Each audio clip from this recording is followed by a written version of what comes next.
Fabricadabra at LPL presents Mini Oven Mitts.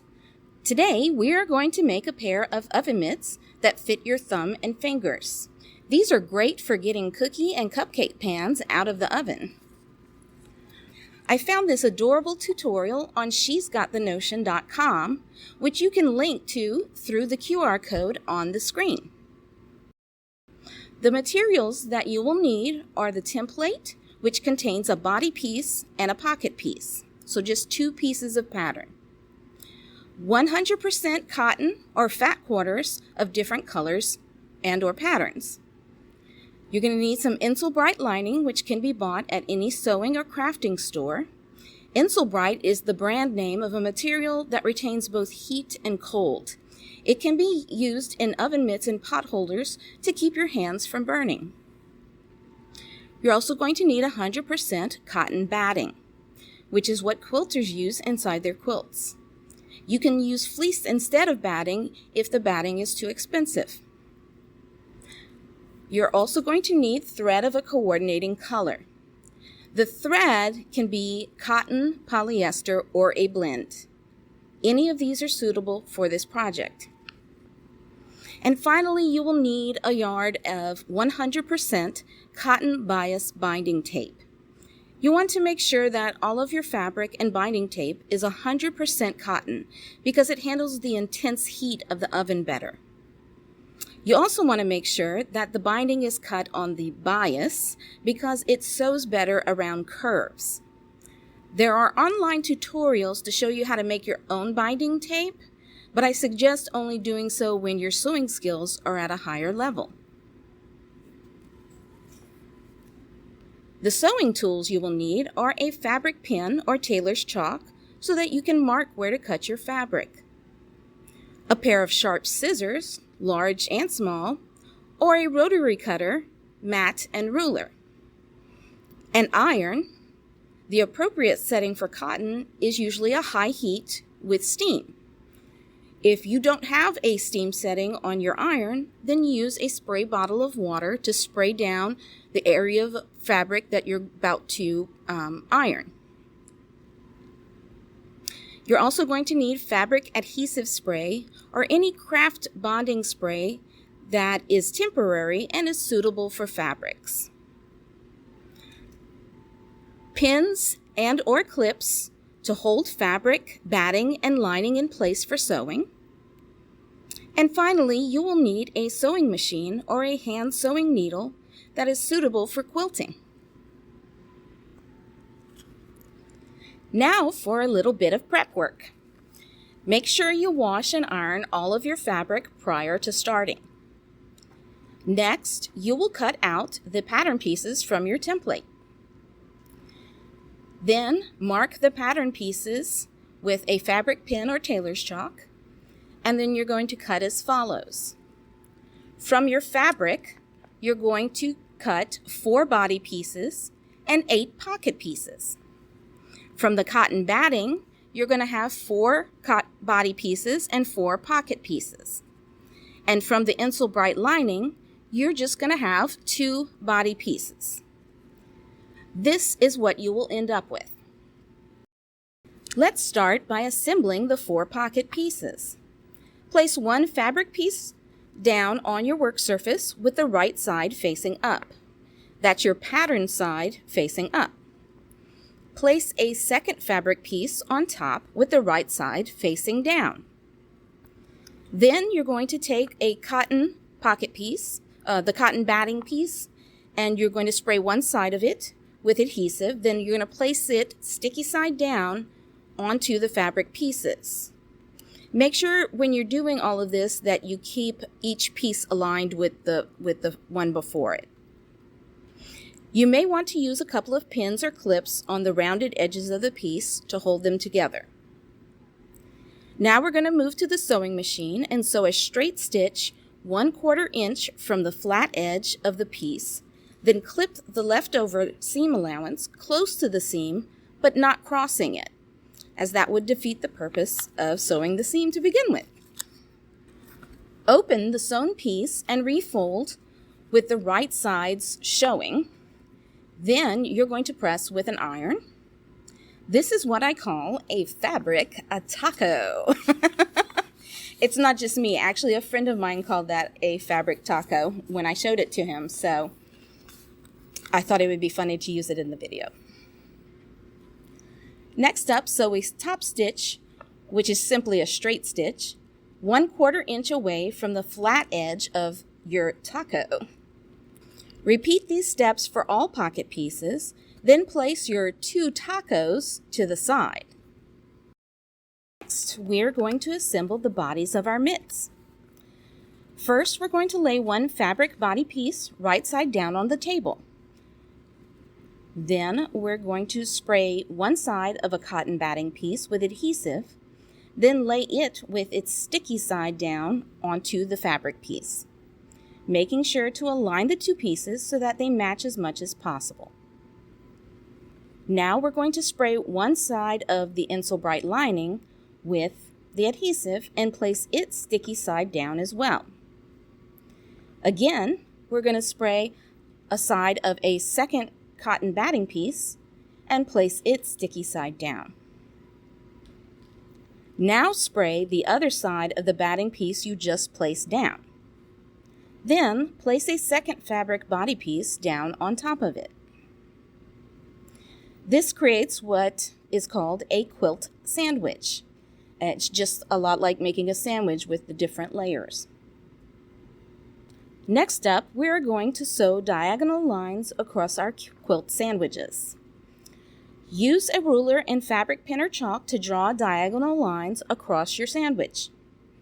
Place pins in the middle of the quilt sandwich between the diagonal lines. You only have to pin the top 2 layers together. Pin or clip, and I actually suggest that you use clips, along the outside edge in between the diagonal lines. When you're using the clips, you can go ahead and fit the whole sandwich into the clip, but with pins, you're only going to be able to get the 2 top layers. You're not going to be able to put your pins all the way through the quilt sandwich in it easily. Okay, so here I am showing you the diagonal lines I drew on my quilt sandwich, and I'm going to sew straight stitches all the way across. You can see I'm putting it in, making sure everything is set correctly on the sewing machine. And I'm just using those lines as guidelines to sew a straight stitch down the diagonal. And that is how you do it. You'll take out any pins or clips as you need to, so that the sandwich goes through the sewing machine. And here's our sewn diagonal lines. Now it's time to assemble the 2 oven mitts by putting our fabric tacos and quilt sandwiches together. So first you're going to lay a taco on each end of your sandwich, and you're going to align with the rounded ends while keeping the flat edges straight. Then you need to pin or clip them into place, and then sew 3 lines of what's called basting stitches to hold each pocket in place. A basting stitch is basically just a straight stitch where you've made the stitch length the longest that you can make it on your machine. Now to prepare our binding tape for sewing. Take your quilt sandwich with its fabric tacos, or as I'm going to call it now, a taco sandwich, and you're going to wrap the bias tape around the edge of it to determine the length of tape needed. You're going to add 1/2 inch to 2 inches and then cut both ends of the tape diagonally. Then fold the short edge or the diagonal edge of one side of the tape under about 1/8 of an inch. You're going to iron it, then sew it down using a straight stitch. Next up, let's attach the bias tape to our taco sandwich. We're going to take one long edge of the bias tape and we're going to attach it to the top portion of our sandwich. So first off, you want to open your bias tape up because it comes folded. And then starting with that finished short edge, which we just did, that we folded over and sewed down, we're going to align the long edge of tape right side down, so your pattern facing down, along the edge of the oven mitt. And then we're going to pin or clip that into place. Again, if you're pinning it, you don't have to penetrate through every layer. You just have to hit the first few layers to set the pins.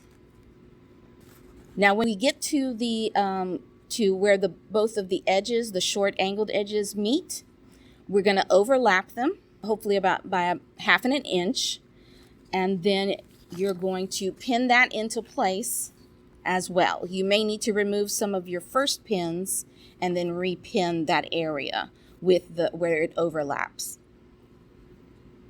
Now we can put this on the machine, and we're going to sew using a straight stitch again across the fold line on your bias tape. You'll want to shorten your stitch length for this to help sew around the curves. Go very slowly around the curves and you will get better accuracy and a neat finish.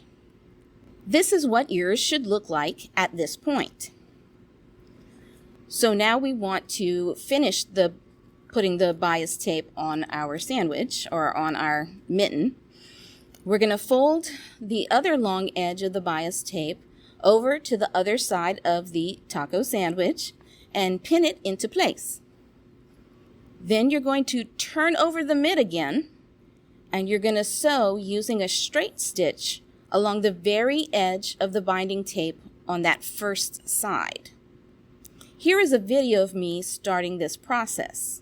So here I am, and I've got the mitt on the machine, and I'm pointing to where we're going to do the sewing. So as you can see, you're going to end up with your pins on the bottom, and that does make it a little bit more difficult to sew, just to sew on the machine, because the pins kind of want to get caught up on some of the gears, but that's okay. Just go slowly and pull your pins out as you're going, and there's a lot of pins, but this is going to help you have a neater finish.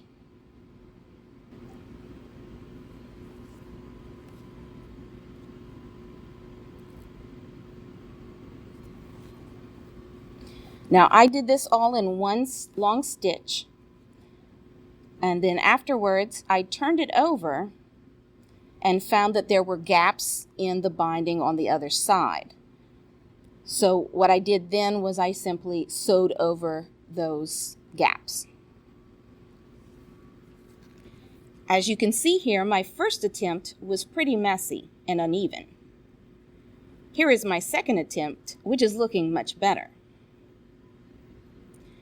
To finish the oven mitt, we need to remove the basting stitches we sewed over the pockets earlier. So if you remember when we were attaching the pocket pieces, or the fabric tacos to the quilt sandwich, we basted those down. So what we need to do now is simply remove those basting stitches. You can use a seam ripper or a small pair of sharp scissors to help you to remove the stitches. And Fabricadabra, I've got not just one, but 2 pairs of oven mitts. And this is what they look like on your hands. Thanks for watching, and happy sewing!